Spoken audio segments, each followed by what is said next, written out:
আপনারা তাদেরকে প্রোটেকশন দিতে দেন। ভারতীয় জনতা পার্টির প্রত্যেকটা কার্যকর্তা আমরা হাতে জুতো তুলে আপনারা দেখাচ্ছি, আপনারা এটাই ডিজার্ভ করেন। তোর উপরে থু আছে, তোকে চ্যালেঞ্জ দিলাম, আমরাই মারবো। যেদিনে যেরকম আমার দাদাকে অ্যাটেক করেছে, তুই বাইরে বেরো, আমরাও একদিন অ্যাটেক করব। বেশি দিন নেই।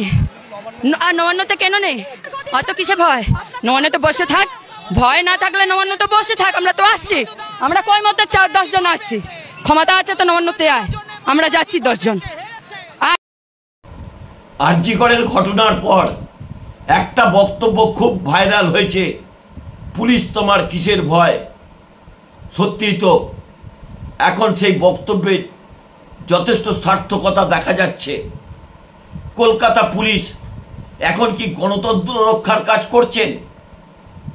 কলকাতা পুলিশের কি গণতন্ত্র রক্ষা করা বা সুরক্ষিত করা কাজ, নাকি কলকাতা পুলিশের কাজ আইন শৃঙ্খলা পরিস্থিতি সুরক্ষিত রাখা? গত কয়েকদিন ধরেই পুলিশের ওপর ভারতীয় জনতা পার্টির নেতাদের যে আক্রমণ নেমে আসছে, তারপরেও পুলিশ কেন চুপ করে রয়েছে? সত্যিই সেই বক্তব্যের মাহাত্ম্য রয়েছে, সেই স্লোগানের মাহাত্ম্য রয়েছে, পুলিশ তোমার কিসের ভয়। 9ই আগস্ট আরজিকরের আন্দোলন শুরু হয়েছিল নতুন করে। 1 বছর পূর্তিতে 2025 সালে 9ই আগস্ট বিরোধী দলনেতা অভয়ার বাবা মাকে নিয়ে নবান্ন অভিযান করছিলেন। ওই দিন ভারতীয় জনতা পার্টির ভাবনাভাবী মুখ্যমন্ত্রী কাঁথির খোকাবাবু যে বক্তব্য কলকাতা পুলিশ কমিশনারের উদ্দেশ্যে বলেছেন, তা সমাজ মাধ্যমে ভাইরাল। কলকাতার নগরপাল মনোজ ভার্মাকে তিনি প্রকাশ্যে সংবাদ মাধ্যমের সামনে শুয়োরের বাচ্চা বলছেন, কোথায় যেন ঢুকিয়ে দেওয়ার কথা বলছেন, তাকে দিয়ে নাকি চা করাবেন বলছেন। একজন আইপিএস অফিসারকে এইভাবে আক্রমণ করার পর সত্যিই তো পুলিশ তোমার কিসের ভয়। সেই দিন মিছিলে রিঙ্কু সিং, অত্যন্ত একজন রাজনৈতিকভাবে চর্চিত মহিলা, সত্যি তিনি গুজরাটি না মারওয়াড়ি তার বক্তব্য থেকে পরিষ্কার নয়। তিনি ভাঙা ভাঙা বাংলা এবং হিন্দি মিশিয়ে রাজ্যের মুখ্যমন্ত্রী মমতা বন্দ্যোপাধ্যায়কে প্রকাশ্যে খুনের হুমকি দিচ্ছেন।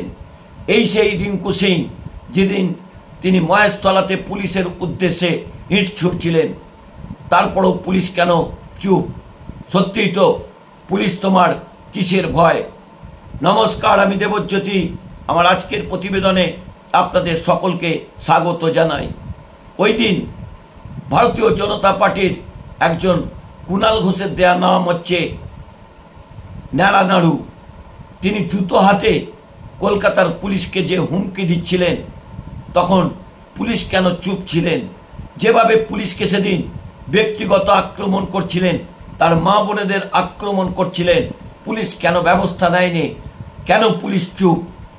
সেই দিন রেখা পাত্র, প্রধানমন্ত্রী নরেন্দ্র মোদীর শক্তি স্বরূপা, তিনি পুলিশের বিরুদ্ধে কি কথা বলছিলেন?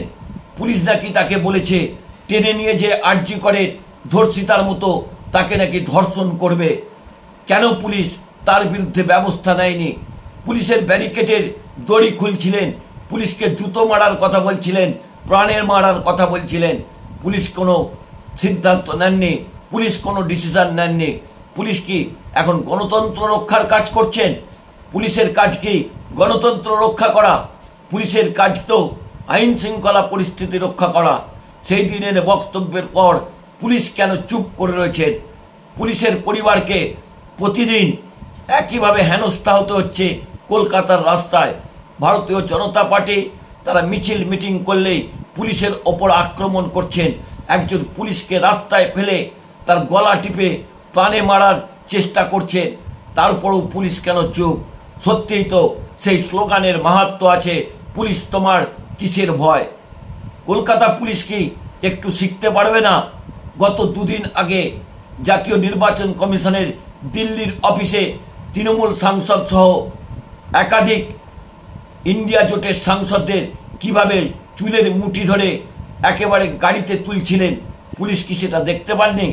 রাজ্যের মুখ্যমন্ত্রী মমতা বন্দ্যোপাধ্যায়কে প্রকাশ্যে প্রাণের মারার হুমকি দিচ্ছেন একজন অবাঙালি। তিনি যে বক্তব্য রাখছেন, এই বক্তব্য আপনি গুজরাট বা উত্তরপ্রদেশে যোগী আদিত্যনাথের বিরুদ্ধে বা প্রধানমন্ত্রী নরেন্দ্র মোদীর বিরুদ্ধে আপনারা একবার দিয়ে দেখুন তো, আপনার কপালে স্টিকার চেপে যাবে এবং আপনার ময়না তদন্ত হবে, রিপোর্টে আসবে আপনি নাকি আত্মহত্যা করেছেন।